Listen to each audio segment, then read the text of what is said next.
They say power can corrupt even the kindest heart. But what happens when a man in uniform, sworn to protect and serve, turns that power into a weapon of hatred? Tonight, you're about to witness a shocking tale of a racist cop who laughed while handcuffing a black man on a quiet Philadelphia street.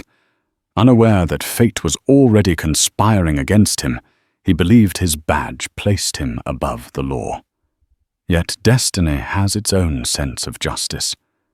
Brace yourself for a story filled with unexpected turns, painful truths, and a blowback so swift it rattled an entire city. Stay tuned. Philadelphia, often called the city of brotherly love, was wrapped in the crisp, cool air of early autumn. The days were getting shorter, and the night sky above the Schuylkill River glimmered with the reflection of streetlights and early holiday decorations. For all its shining skyscrapers and storied history, the city was not without its fractures. Sometimes beneath the veneer of brotherly love, tension bubbled and surfaced in the most unexpected places. Jordan Baptiste had lived in Philadelphia his entire life. He'd grown up in a tight-knit community in North Philly where neighbors looked out for each other. At 29, he was a kind soul with a strong moral compass, nurtured by parents who believed in hard work and treating everyone with dignity. Jordan worked at a local community center, the Marcus Garvey Youth Outreach Facility, named after the famed civil rights activist. This was a place he cherished, helping kids with after-school programs and free meals. He spent his free time volunteering at local shelters or reading books on African American history in the city's iconic Free Library near Logan Square. He saw in Philadelphia what many saw, a tapestry of hope marred by pockets of struggle. Thomas "Tom" Rourke was a decorated police officer, having joined the Philadelphia Police Department, PPD, straight out of the military. With a sharp jawline, imposing build, and a crisp uniform that glinted with a half-dozen commendation pins, he looked every bit the model officer. But behind the uniform was a different story.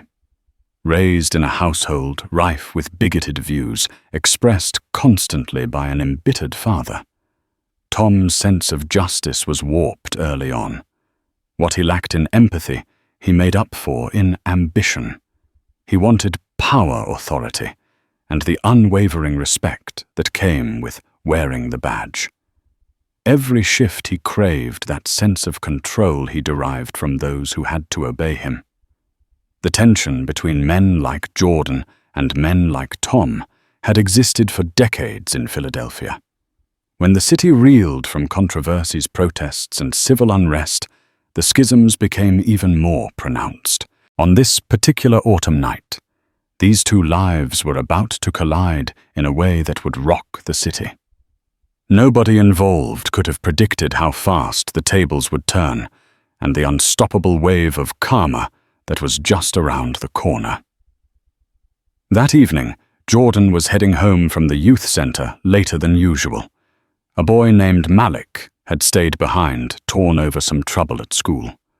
Jordan had consoled him, shared encouraging words, and offered to talk to the guidance counselor on his behalf the next day. By the time Jordan locked up the center, it was nearly 9 p.m. The moon was high, the temperature dropping, forcing him to zip up his hoodie as he walked. He decided to stop at a nearby 7-Eleven to grab something quick to eat, maybe a sandwich and a bag of chips. Most nights the store was calm, but occasional loiterers outside could make it feel unsafe. Jordan, however, walked in with the comforting knowledge that in his own neighborhood he was seldom an outsider. Meanwhile, Officer Thomas Rourke was patrolling the same neighborhood. Usually Tom preferred to be assigned to wealthier districts, where he might casually flaunt his authority in more subtle ways. But this week, manpower shortages had forced him to take on extra shifts in an area he internally referred to as the trouble zone. Over the years, Tom had racked up complaints from residents about racial profiling, though the department's Internal Affairs Division never found conclusive evidence. He'd been given warnings, but he wore them like minor scratches on an otherwise well-polished shield. That night, Tom was in a sour mood. He had argued with his fiancée over wedding plans, feeling overshadowed by her family's money. He kept replaying the conversation in his head, fueling his resentment. As he drove slowly down the dimly lit streets, he saw Jordan exit the 7-Eleven with a grocery bag in hand. Tom's prejudice kicked in. What's that guy doing out so late, walking alone, looking suspicious? He flicked on his patrol car's headlights to better observe Jordan. 2 blocks later, Jordan noticed the cruiser following him. Years of living in this city, combined with stories of countless others who faced unwarranted suspicion, trained him to be cautious. He kept his head low and continued walking. But Tom refused to let Jordan out of his sight. When Jordan turned down a side street, Tom flipped on his red and blue lights. The quiet street, typically only filled with the ambient hum of distant traffic, was suddenly an eruption of swirling color and noise. Jordan looked behind, saw the cruiser, and froze, setting down his grocery bag. Tom got out of his patrol car, slowly trying to exude an air of intimidation. He rested his hand on his holster and approached. "Hey, Tom," shouted his tone abrasive. "What are you doing out here, huh? You live around here?" Jordan swallowed, feeling a tight knot in his stomach, but he answered calmly. "Yes, officer. I live a few blocks away on Milton Street. I'm just heading home." "Is there a problem?" Tom's eyes scanned Jordan from head to toe, as though waiting for a reason to escalate. "You look suspicious," Tom growled. "Mind telling me why you're skulking around the neighborhood so late?" "It's not that late," Jordan replied, gesturing toward the grocery bag. "I got off work, picked up some food. I'm heading home. If you need to see my ID, I'm happy to show you." Jordan's willingness to comply only seemed to irritate Tom further. Men like Tom thrived on power struggles. When there wasn't a struggle, they sometimes invented one. His face hardened. "Hand over your ID," he barked. Jordan produced his wallet carefully, every movement deliberate to avoid spooking the officer. He extended his driver's license. Tom snatched it away. With barely a glance at the card, he demanded, "Where exactly do you work?" "Marcus Garvey Youth Outreach Facility." A flicker of recognition passed over Tom's features. That center was widely respected. Local politicians loved photo ops there. Tom had even heard the mayor praise the center in a press conference. Something about that made Tom's chest tighten with resentment. He's probably trying to impress me. "All right, Jordan. Baptiste." Tom sneered. "Let's see if you're carrying anything illegal." Before Jordan could protest, Tom roughly grabbed his wrists, pulled them behind his back, and slapped on handcuffs. The metallic click echoed in the night. Jordan's heart pounded. "Officer, what did I do? I haven't done anything wrong. I'm not resisting." Tom's grin was unnerving. He let out a low, condescending chuckle that sent chills through Jordan's body. "You don't need to do anything wrong.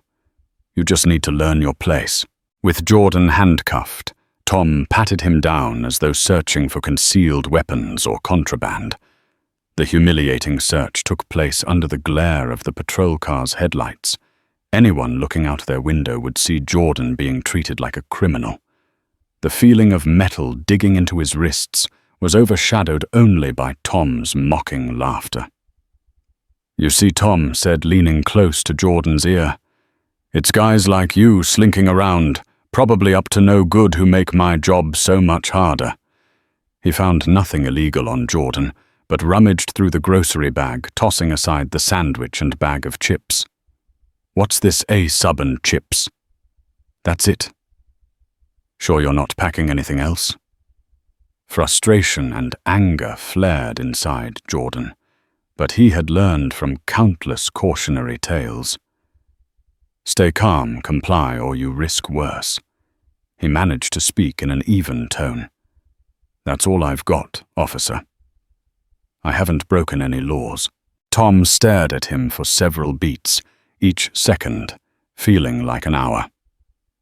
Finally, he sneered and shook his head. No real cause to arrest this guy. He was about to unlock the cuffs when a civilian car turned the corner. The driver slowed to watch, perplexed by the scene. Emboldened by having an onlooker, Tom leaned in and whispered, "You got lucky tonight." Then with one more laugh, he unlocked the handcuffs and shoved Jordan away with barely concealed contempt. Jordan stumbled, but managed to keep his footing. Confusion, anger, and a deep sense of violation all boiled within him. His wrists stung from the tightening of the cuffs. He retrieved his ID groceries strewn across the sidewalk and watched Tom drive away with that sneering grin. Little did Officer Thomas Rourke know his humiliating treatment of Jordan was about to set off a chain of events that would shake his career and his life. Shaken and outraged, Jordan walked the rest of the way home, heart thudding in his chest. Every street lamp felt like an interrogation light, every passing car a potential threat. When he finally arrived at his modest row house, he slumped onto his couch, trying to process what had just happened. He'd heard horror stories of police harassment, had even known neighbors who'd suffered physical harm during such encounters. Now he had experienced it firsthand. Jordan sat up late, eyes burning with a mix of fear and anger. He typed up a detailed account of the incident on his laptop, adding every detail he could remember: Tom's name badge, Rourke, the patrol car number, the approximate time, place, and humiliating laughter that made the encounter so demeaning. He was no stranger to social justice activism. He had helped plan events raising awareness about police brutality. Yet this was different. This was personal. At the same time, Tom Rourke was finishing his shift unrepentant. He drove back to the station with a smug sense of satisfaction. Another day, another collar avoided, but a message delivered. People like Jordan need to stay in line, he told himself. Tom turned off the engine and headed inside, tossing his keys onto the desk. One of his fellow officers, Craig Donovan, gave him a nod. Donovan was one of the few who didn't mind Tom's attitude, possibly because he shared similar prejudices, but was more adept at hiding them. "How's the shift, man?" Donovan asked. Tom smirked. "Nothing too big, just rousted some punk. Sent him on his way." He let out a short, cocky laugh. It never crossed his mind that the memory of that laughter would soon circle back to bite him. Jordan was no stranger to the community. People recognized his dedication to the youth center. Many families knew him. The local churches knew him, and even some city officials had seen his work. The following day, after a sleepless night, Jordan confided in his closest friend, Marcus Lloyd. They met at a local diner the morning call for breakfast. Marcus was a lawyer working with a civil rights non-profit. He listened carefully to Jordan's account, eyes darkening with anger at every detail. "We need to do something," Marcus said firmly. "File a formal complaint, contact the local news, gather witnesses if possible. This can't just slide." Jordan sighed, rubbing his wrists, which still carried faint red marks. "I'm tired, man. I've seen how these things go. Complaints often get ignored. I don't want to become a target." Marcus understood the risk, but insisted. "We have to push back. You're not just any random bystander, Jordan. You have a spotless record, a strong reputation in this community. If we don't act, he'll do this again, to someone else, maybe worse." Reluctantly, Jordan agreed. They spent the rest of the morning drafting a complaint to the Philadelphia Police Department's Internal Affairs.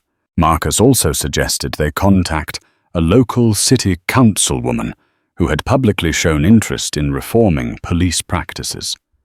Her name was Councilwoman Regina Parker, a real figure in Philly politics, known for championing minority rights. She had a reputation for transparency and responsiveness. Later that day, Marcus shot an email to her office attaching Jordan's official statement. They weren't sure if she would respond directly, but it was worth trying. To their surprise, her office replied within hours, requesting an in-person meeting. A spark of hope ignited in Jordan's heart. Still, he was anxious.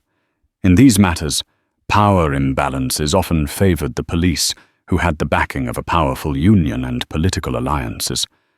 But sometimes all it took was the right push, the right voice at the right time to flip the script, and that push was on its way. Councilwoman Regina Parker's office was located near City Hall in a grand building that carried the weight of many important decisions. The corridors of power were lined with historical photographs and portraits of past civic leaders. Jordan felt a mix of awe and nervousness as he approached a conference room with Marcus by his side. Councilwoman Parker was a tall, composed woman in her early 50s. Her tailored suit and unwavering gaze radiated authority, but her warm smile put Jordan at ease. Also in the room was Chief Aide Monica Rivers, who would take notes. Mr. Baptiste Parker began extending a hand. "I've heard about your work at the Marcus Garvey Youth Outreach Facility. Thank you for what you do. It's an honor to finally meet you in person." Jordan shook her hand, feeling a surge of gratitude that she even knew about him. He introduced Marcus, and they all took seats around a polished wooden table. "So tell me exactly what happened," Parker prompted, leaning forward. She listened intently as Jordan recounted the incident with Officer Rourke. He didn't hold back the intimidation, the baseless accusation, the humiliating body search, and that haunting laughter. Parker's expression grew more serious with each sentence. When Jordan finished, Parker asked thoughtful questions. "Did you see any bystanders who might have filmed or witnessed this? Did the officer have a body camera on? Did you try to record the incident yourself?" Jordan shook his head. It all happened so fast. No one else was on the street except for a passing car. "I'm not sure if that person would even come forward. The officer's body camera. I didn't notice if it was on. He never mentioned anything about it." Parker nodded, clearly disappointed but not deterred. "All right. In many cases like these, evidence is scarce because it's your word against the officers, but that doesn't mean we shouldn't pursue it. I know how these internal investigations often go, but we need to start somewhere. The PPD is under pressure to address issues of racism and excessive force. I'll do my best to ensure this complaint doesn't get buried." Her reassurance brought a glimmer of hope to Jordan's tense demeanor. Marcus stepped in to discuss potential legal actions, defamation concerns, and the possibility of a civil suit. Parker's aide diligently took notes. In closing, Councilwoman Parker stood, reaching across the table to shake Jordan's hand again. "Don't lose hope. Change is slow, but it starts with voices like yours. Please keep me updated, and if anything else happens, anything at all, let my office know immediately." They left City Hall with a fragile sense of optimism. Jordan had taken the first step, but he had no idea of the storm he had just unleashed upon Officer Thomas Rourke's life. News travels quickly, especially when it involves a city council member and allegations of police misconduct. Within a week, whispers started circulating around the PPD's precinct headquarters. Tom Rourke noticed colleagues giving him odd looks or huddling in corners, abruptly ending conversations when he walked by. The departmental grapevine was abuzz with rumors that a local activist, backed by a city councilwoman, was pushing a complaint against him. His friend, Officer Craig Donovan, pulled him aside one afternoon. "Dude, have you heard someone's after you for misconduct? This councilwoman Parker is taking an interest." Tom's brows knitted in annoyance. "You serious? Over what I can't remember messing up big time recently?" Donovan shrugged. "All I know is that the higher-ups are quietly collecting any camera footage or radio transmissions from your shift last week." He gave Tom a pointed look. "Be careful." Tom pretended nonchalance, but anxiety slithered into his gut. He tried to recall each of his encounters that night. Could it be that guy I cuffed for no reason? He couldn't even remember the man's name. In Tom's mind, it had been a trivial, everyday intimidation tactic. Still, something told him this was big. The next day, Tom was summoned by Captain Morris Delgado, who oversaw internal discipline. Delgado was known for his stern demeanor, a stickler for protocol. Tom squared his shoulders, knocked on Delgado's office door, and stepped in. Captain Delgado barely glanced up from a stack of papers. "Rourke, close the door and have a seat." Tom did so, feeling a prickle of sweat at the back of his neck. Delgado sighed, took off his reading glasses, and fixed Tom with a withering stare. "We've received a formal complaint, apparently, with the interest of Councilwoman Regina Parker. The allegations are serious racial profiling, unjust arrest procedure harassment, possible excessive force." Tom forced a smirk, though his pulse pounded. "Captain, with all due respect, that's nonsense. The guy was acting suspicious, so I did a routine check. Found nothing.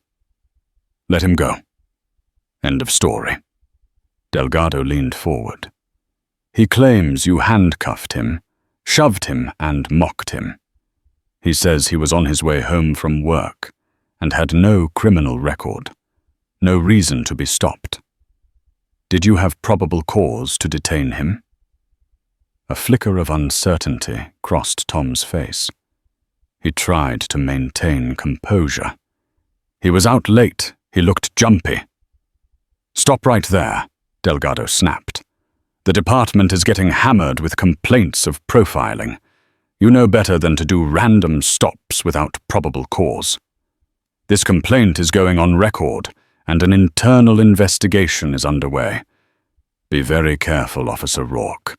I can't shield you from this if it escalates, especially with Parker's office breathing down our necks." Tom clenched his jaw. "Yes, sir," he muttered. As Tom left Delgado's office, he felt a strange mixture of anger and fear. He prided himself on being above the law, on bending the rules without consequences. Now it seemed that times were changing. The realization unsettled him deeply. Word of Jordan's complaint spread through his neighborhood, largely due to the youth center's community connections. Some parents whispered about their own run-ins with Officer Rourke or other officers who seemed hostile. Local activists, seeing a chance to highlight broader patterns of injustice, began organizing a rally in support of Jordan and other victims of racial profiling. They chose a symbolic location, the steps of the Marcus Garvey Youth Outreach Facility. Jordan wasn't particularly fond of the spotlight. He attended the rally with reluctance, feeling uneasy about being thrust into the center of attention. Yet as he stood on the makeshift stage, microphone in hand, he saw a crowd of about 100 people gathered. Neighbors, community leaders, even a few local reporters. Councilwoman Parker stood near the front, a silent but potent statement of solidarity. Taking a deep breath, Jordan spoke. "I'm not here to create division, but to demand accountability. We should be able to walk our neighborhoods without fear. We should be treated with respect, not suspicion. I'm not anti-police. I'm anti-injustice. And I believe in a city that can grow, that can learn, that can do better. A smattering of applause rippled through the crowd. Jordan's earnestness struck a chord with many, stirring a hopeful energy. The rally continued with speeches from civil rights advocates, pastors, and local youth who shared their own stories of feeling threatened or profiled. The turnout was modest, but passionate enough to draw attention from local newspapers and a small feature on a Philadelphia news channel later that evening. Officer Rourke caught glimpses of the coverage on TV in the station's break room. A camera panned to Jordan's face as he pleaded for fairness and accountability. Tom felt his face grow hot with rage. I gave that guy a simple scare, no harm done. Now he's making me look like a monster on TV. Tom's anger was stoked further when he overheard two younger officers murmuring that maybe Rourke finally pushed too far. Hope, internal affairs nails him. One whispered, unaware Tom was within earshot. A wave of fury coursed through Tom. They have no loyalty. Spineless. But anger wouldn't save Tom now. The unstoppable gears of karma were beginning to turn, and he was squarely in their path.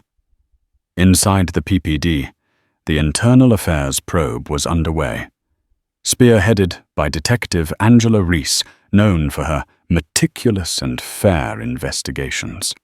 Though departmental culture could be protective of its own, there had been increasing pressure from media and government officials to enforce greater accountability. Reese was determined to handle the case with integrity. She interviewed Jordan and Marcus at the youth center, noting Jordan's consistent and detailed account. She also interviewed possible witnesses, store owners, passers-by, or anyone who might have observed part of the encounter. The question that loomed was whether there was any video footage, body cam, or dash cam. When Reese requested Officer Rourke's dash cam data, she hit a snag. The dash cam had been turned off at the time of the incident. Tom claimed there had been a technical malfunction. Reese smelled a rat, but she needed hard evidence. She checked city surveillance cameras. Ironically, the nearest camera had been offline for maintenance that night. Despite the lack of direct footage, something else emerged. A local resident, an older woman named Miss Bernice Coleman, recalled looking out her window that night when she saw flashing lights. She'd been concerned about a police stop in her neighborhood. Though she was across the street, partially obscured, she claimed she saw enough to confirm that the officer seemed aggressive and that the young man was being compliant. Ms. Coleman hesitated to speak at first, worried about retaliation. But after hearing Jordan's rally speech, she felt compelled to come forward. On record, she told Reese, "I saw him cuff that poor boy."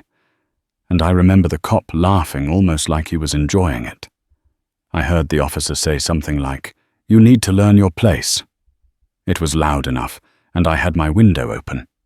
Reese smiled politely, grateful for Ms. Coleman's courage. She might not be the perfect witness. Visibility was low, distance was an issue. But her testimony aligned with Jordan's account. It was a start. The internal affairs file on Officer Thomas Rourke sat in bureaucratic limbo, every stamped page crawling through the gears of city government.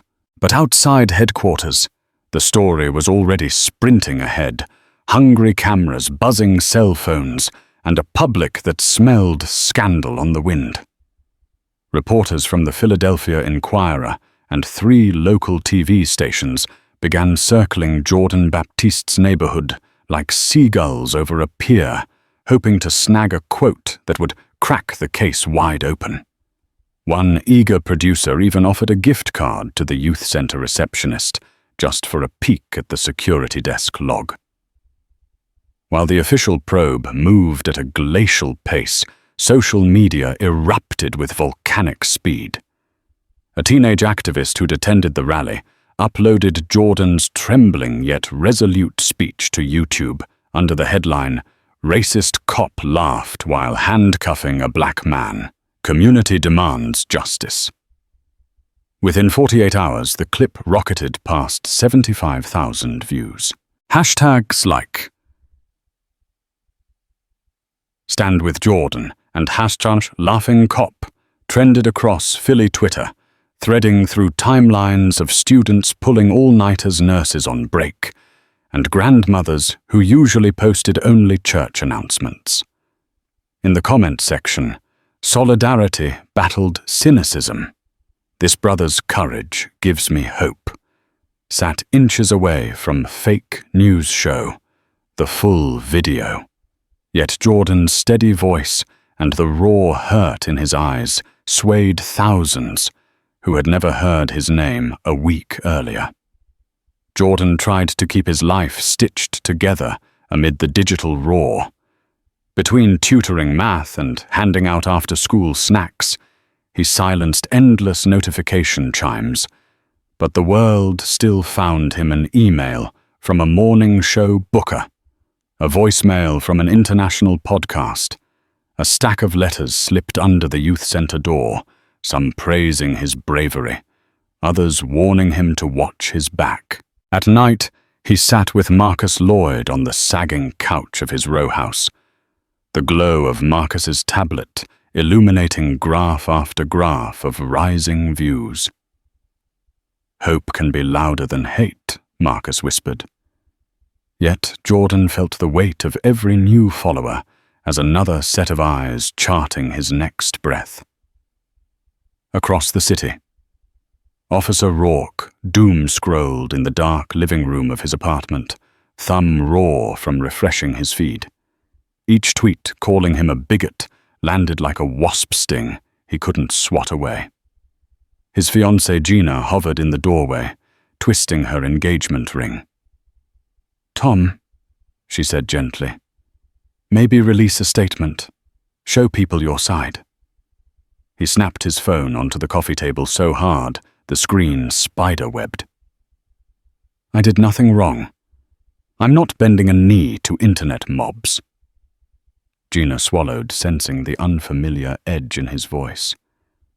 But bravado couldn't drown the hiss of dread in Tom's ears. The department, once a steel wall behind which he could hide, now seemed porous rumors of Councilwoman Parker's pressure whispers of prior complaints being dusted off. Late-night talk radio hosts dissected every second of Jordan's video. A viral meme looped Tom's recorded laugh over a ticking time bomb graphic.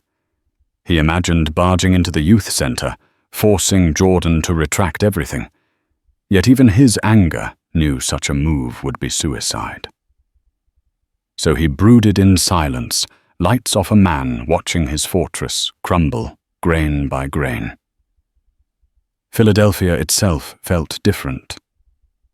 Police cruisers rolled by with bodycam lights blinking just a little brighter.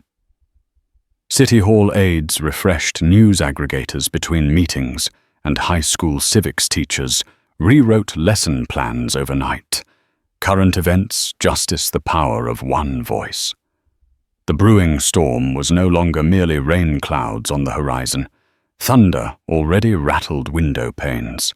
Everyone, Jordan, Tom, the mayor's press office, and the neighbors who'd filmed the first rally, understood that the next flash of lightning could burn a name into history or scorch an entire career to ash. And somewhere in that charged silence between strikes, the city held its breath, waiting to see whose truth would roar the loudest.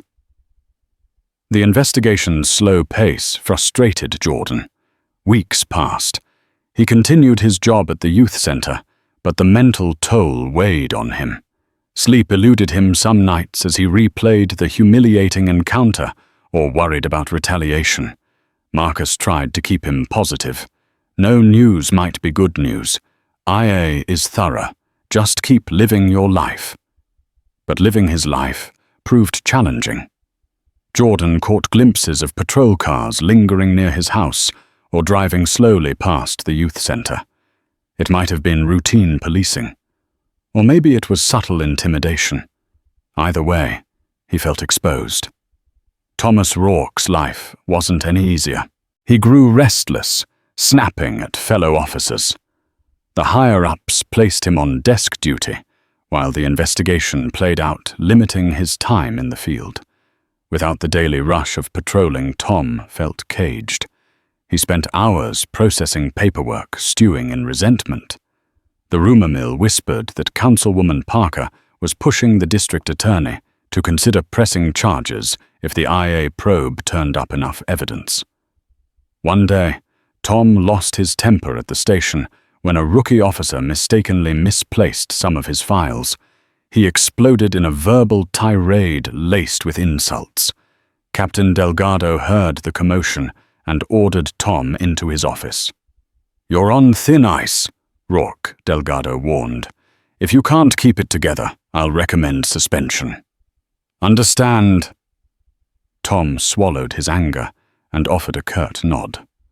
Outwardly, he maintained a veneer of stoicism, but inside a deep rage built. All because of that Jordan Baptiste. Meanwhile, Jordan's plight began inspiring a broader conversation within the city. Community groups organized town halls on police reform and accountability. Councilwoman Parker pushed a bill that would mandate body cameras to stay on for the entire shift, with strict penalties for turning them off without valid technical reasons. At a high-profile town hall event in the Philadelphia Convention Center, Jordan was invited to join a panel discussion alongside activists, lawyers, and even a retired police chief from another state who advocated for better training and community policing models. Cameras flashed as news stations captured footage of a calm, resolute Jordan speaking about his experience yet again, emphasizing that he wasn't anti-police, but deeply opposed to unchecked power. That night, the local news ran a segment on the event, featuring Jordan's statements and Councilwoman Parker's unwavering stance. Tom watched from his living room, feeling his cheeks burn. He recognized the unstoppable momentum forming behind Jordan's story, and the possibility that Tom Rourke could become the scapegoat for the department's failings. "Not on my watch," he thought bitterly. "If they come for me, I'll fight back." The day Detective Angela Reese finished her preliminary report, a raw November drizzle curtained Philadelphia in sheets of silver. Inside the 22nd District's precinct, Officer Thomas Rourke felt the walls closing like a vice. Rumor said her findings would be labeled sustained. He imagined the word stamped in bold red across his personnel file career, death by a single syllable. Pride curdled into a throbbing knot behind his eyes. By dusk, the knot had hardened into resolve. If Jordan Baptiste wants to ruin me, he can look me in the eye while he does it. Rainwater sluiced through clogged gutters when Jordan twisted the padlock on the Marcus Garvey Youth Outreach Facility. The day had been long college application essays, a broken foosball table, a tearful heart-to-heart with a teenager terrified of failing algebra. But service always left him humming with quiet purpose. He pulled up his hood, ready to walk the 4 blocks home, when a pair of headlights cut through the mist and slowed to a predatory crawl. A plain grey sedan, not an official cruiser, rolled to a stop beneath a blinking street lamp. The passenger window slid down, coughing out stale cigarette smoke, and a voice Jordan recognized instantly. "Hey!" Rain spattered Jordan's sneakers as adrenaline flooded him awake. "Officer Rourke," he answered, careful to keep his tone level. "What do you want?" Rourke stepped from the car in civilian clothes. No name badge, no body cam.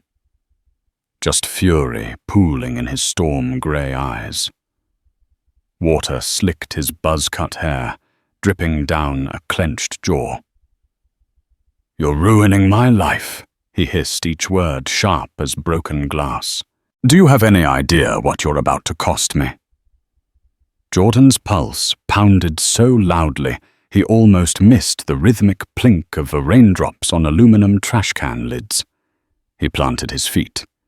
"You assaulted and humiliated me. Actions have consequences."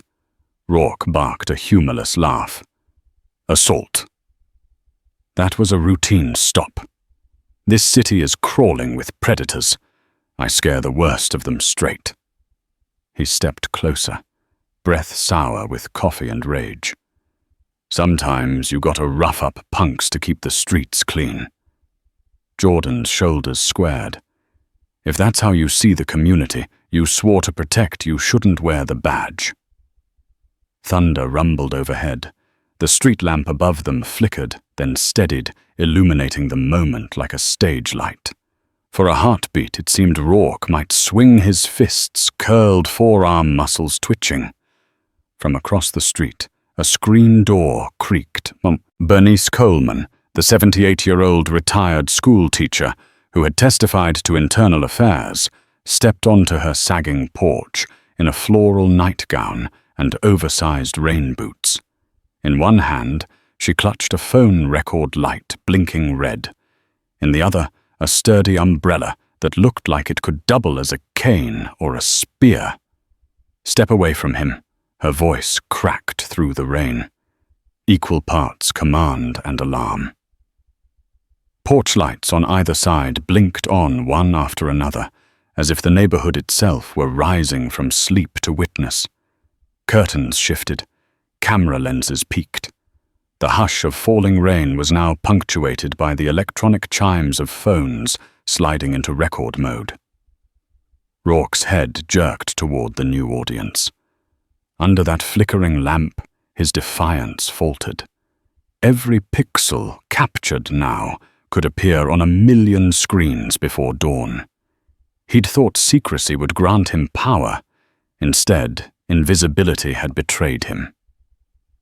Jordan felt his lungs unclench. The distance between him and Miss Coleman was maybe 30 yards, but her presence felt like a shield.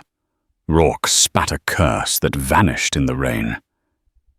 "This isn't over." He growled a final hollow threat, then backed up shoes, slapping puddles.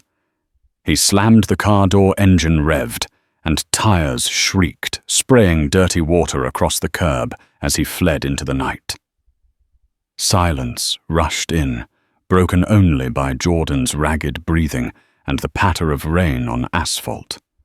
Miss Coleman hurried across the street umbrella, sheltering both of them. Up close, Jordan saw her hands tremble from fear or fury he couldn't tell. "You okay, baby?"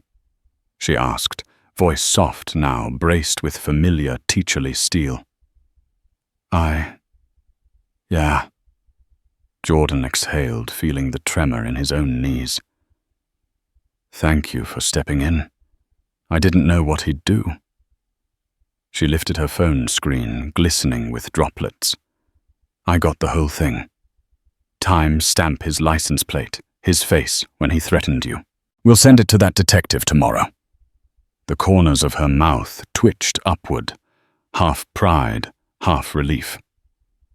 Jordan's eyes burned not from rain, but from the sting of sudden gratitude. He realized how close violence had hovered, how a single porch light and a neighbor's courage had tilted fate. By sunrise, Marcus Lloyd had forwarded Ms. Coleman's footage to Detective Reese and Councilwoman Parker. The video showed a drenched, unhinged Rourke confronting an unarmed community worker in the dark, no badge, no probable cause, just raw intimidation. It was the final brick Reese needed to wall in her case. Within 72 hours, the Internal Affairs report landed on the Commissioner's desk. The recommendation read in bold type, "Terminate conduct, unbecoming, threatening behavior harassment." The district attorney flagged the new video as potential evidence of menacing. And in living rooms across Philadelphia, neighbors replayed a clip of Ms. Coleman barking, "Step away from him," proof that resistance could bloom on any stoop, even in the rain. Jordan, still replaying the confrontation in his mind, understood that the storm had not truly ended. It had shifted direction. But for the first time since the night of the unjust stop, he felt the scale tip toward justice. Under a grey dawn sky, he walked to the youth centre, head high, shoulders squared, knowing the community's eyes were no longer just watchful. They were fiercely protective. And somewhere on the city's edge, Thomas Rourke stared at his cracked phone screen. The red record light burned into memory, realizing that a single porch light blaze had exposed every shadow he'd tried to hide in. Detective Angela Reese didn't rush her work, she honed it. After 6 weeks of interviews, subpoenaed radio logs and a forensic dive into Officer Thomas Rourke's complaint history, the internal affairs file left her desk like a sealed verdict. In bold, merciless type, the findings read, "Sustained on 3 counts, racial profiling, illegal detention and harassment." The language was clinical, but its meaning was volcanic. Rourke's badge was now a liability. The moment the memo reached the commissioner's inbox, a suspension notice stamped "Immediate" was drafted for delivery to roll call the next morning. That same afternoon, the district attorney's civil rights unit quietly confirmed an exploratory review for criminal charges, official oppression, maybe worse. Whispers of the DA's interest leaked before sunset, and by dawn the city's news tickers pulsated. PPD officer under fire after probe sustained. Jordan Baptiste sat at the youth center office computer when the first push notification chimed. Relief swept through him, but so did a trembling disbelief. Months of quiet dread were finally giving way to accountability, and the sensation felt like stepping off a storm-tossed ship onto solid dock. Yet he caught himself whispering, "Let it be real. Let it hold." Across town, Tom Rourke learned of his suspension via group text. A fellow patrolman forwarded the breaking news banner, adding a single emoji, wide eyes, no words. Rage bloomed behind Tom's ribs, but underneath it, an unfamiliar ice of panic formed. He imagined headlines replacing his commendations, imagined whispers twisting through precinct hallways. He once prowled with swagger. Local station WIPP 7 aired an exclusive that evening.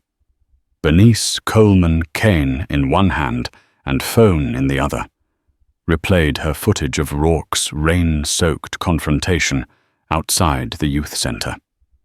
She spoke plainly about porch lights, about a young man's right to walk home, about a cop whose eyes looked meaner than the weather. Viewers heard her voice falter only once when she said, "I couldn't let that boy stand alone." The segment looped hourly, magnifying public outrage and bolstering IA's decision in the court of opinion. A week later, Rourke was summoned to Admin Division Room 204, a beige chamber that smelled of toner and finality. Captain Delgado handed him a single page on departmental letterhead. "Effective immediately, you are hereby terminated for misconduct, violation of protocol, and behavior unbecoming an officer." Tom's fingers hovered over the paper as if it burned. A clerk collected his sidearm, and shield metal symbols of power rendered suddenly weightless. In the corridor, cameras flared. Reporters volleyed questions that ricocheted off his silence. He shoved past the lenses, jaw set so tight it ached. That night, Gina packed quietly, while Tom stared at the blank TV screen. "I need air," she whispered, sliding the engagement ring onto the coffee table like a gentle resignation letter. The apartment door clicked shut, leaving only rain against the window and the echo of his own unchecked anger. Councilwoman Regina Parker, seizing the momentum, stood on the steps of City Hall, flanked by activists and clergy. She praised IA's action, but pressed harder. Suspension and firing are starts, not solutions. We need statutes that outlive scandals. Her bill mandating continuous body cam recording sailed through committee the next week. Talk radio lines lit up. Some callers decried political witch hunts. Others celebrated a new spine in city government. For officers still in uniform, the message was unmistakable. Unchecked power now carried a price. When Marcus Lloyd read the headline, "Officer Rourke fired. Dire Mulls charges allowed," Jordan felt a surprising heaviness. "I'm relieved," he admitted, "but I don't feel like cheering." He pictured Rourke alone in that beige room, not as a friend, but as a human unraveling. Hatred had detonated in Rourke's own hands. Still, validation glimmered through the somberness. Jordan walked into the youth center gym that evening to find the teens had hung a banner, "We got your back, Mr. B." Their applause thundered off cinder block walls, and for a moment the weight lifted. Days blurred for Tom. Calls to union attorneys went unanswered. Old patrol buddies kept their distance. Social media pundits dissected every archived complaint on his record. Job leads fizzled once HR departments Googled his name. At 2 a.m., he opened a new browser tab. How to seal a criminal record in Pennsylvania, then closed it. Hollow with regret he couldn't yet name. Jordan's phone buzzed late one night with an unmarked email, a scanned copy of the final IA report. He scrolled past paragraphs of legal jargon until one sentence stopped him. Subject officer exhibited a pattern of discriminatory enforcement actions inconsistent with departmental values. He exhaled, letting the words settle in his bones. This wasn't vengeance. It was proof. Proof that truth spoken steadily could puncture the armor of indifference. The fall of Thomas Rourke did not mend every fracture in Philadelphia, but it carved a precedent into the city's concrete laugh at injustice, and the echo might become your own undoing. For Jordan, the victory was never about a single man losing a badge. It was about an entire community gaining a measure of safety. And somewhere on the outskirts of town, a former officer stared at a cardboard box of uniforms and citations, hearing in the hush of his empty apartment the ghost of his own mocking laughter, and finally understanding why the city no longer joined in. In the aftermath, Jordan's story became a testament to the power of speaking up. While systemic change was far from complete, the city saw a surge in conversations about police reform. Councilwoman Parker's bill requiring body cams to remain active throughout a shift passed with majority support. Additional training was mandated for officers in racial sensitivity and de-escalation techniques. The youth center organized workshops where local officers and community members came together discussing concerns openly. Some officers were resistant, but others saw it as an opportunity to rebuild trust. Jordan found himself at the forefront of these workshops, sharing his experience with empathy, focusing on solutions rather than vengeance. Tom Rourke, meanwhile, faced a stark future. Potential criminal charges loomed. His finances dwindled. He considered moving out of state, maybe finding security work. Regret gnawed at him, not only for losing his career, but for the realization that his hatred had collapsed everything around him. At night, he sometimes wondered whether a different path, one free of prejudice, could have saved him from this fate. One day, Jordan received an unexpected letter with no return address. Inside a brief note, handwritten in shaky script. Jordan, I know I'm the last person you want to hear from. I lost my job, my fiancé, my life as I knew it. I blamed you at first, but I realize my own actions caused this. I'm not asking for forgiveness, just letting you know I'm sorry for what I did to you. Maybe someday I'll find a way to be a better man. Tom R. Jordan read it several times. He felt a swirl of emotions. Anger, pity, a cautious sense of closure. He shared the note with Marcus, who said, "That's something at least. He's acknowledging it." Jordan nodded, slipping the note into a drawer. Acknowledgement is a start, he thought. But real change takes time. Months later, the city had quieted somewhat, though stories of police misconduct continued to surface. The system was hardly cured, but Jordan's victory and the swift downfall of Tom Rourke sparked hope in marginalized communities that perhaps the tide was slowly turning. Jordan continued his work at the Marcus Garvey Youth Outreach Facility, more devoted than ever. He began collaborating with Councilwoman Parker on community-building events. They arranged job fairs, mentoring programs, and dialogues that connected police recruits with local youth. Despite the progress, Jordan remained humble. In a conversation with Ms. Coleman, he expressed gratitude for her courage. "I could have ended up just another statistic, Ms. Coleman. You helped change that." She smiled, patting his hand. "I only did what any neighbor should do. But the real credit goes to you. You faced him head-on and refused to back down." Life moved forward in Philadelphia as it always did. The city's historic streets still bustled, new developments rose, and the Schuylkill River sparkled under the sun. People argued over everything from sports teams to politics, from gentrification to traffic. But a story lingered in the public consciousness, how a single act of courage reporting an unjust encounter could topple a seemingly untouchable officer, forging a path toward greater accountability. Jordan Baptiste remained devoted to his cause, channeling the adversity he faced into positive energy for the community. He would remind anyone who listened that true justice wasn't about revenge or hatred, but about ensuring no one else had to endure what he did. The city, in its slow, stumbling way, began to learn that lesson. And Officer Thomas Rourke.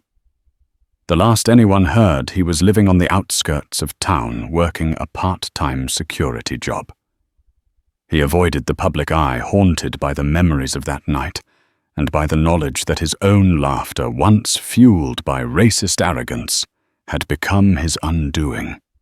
The tables had turned indeed, with a swift and final blow of karma. And for Philadelphia, it was a step, however small, toward a future in which brotherly love might ring truer for everyone who called the city home. Thank you for joining me on this roller coaster of courage, conflict, and ultimate reckoning. In a world where justice can feel elusive, sometimes a single voice daring to speak out sets massive change into motion.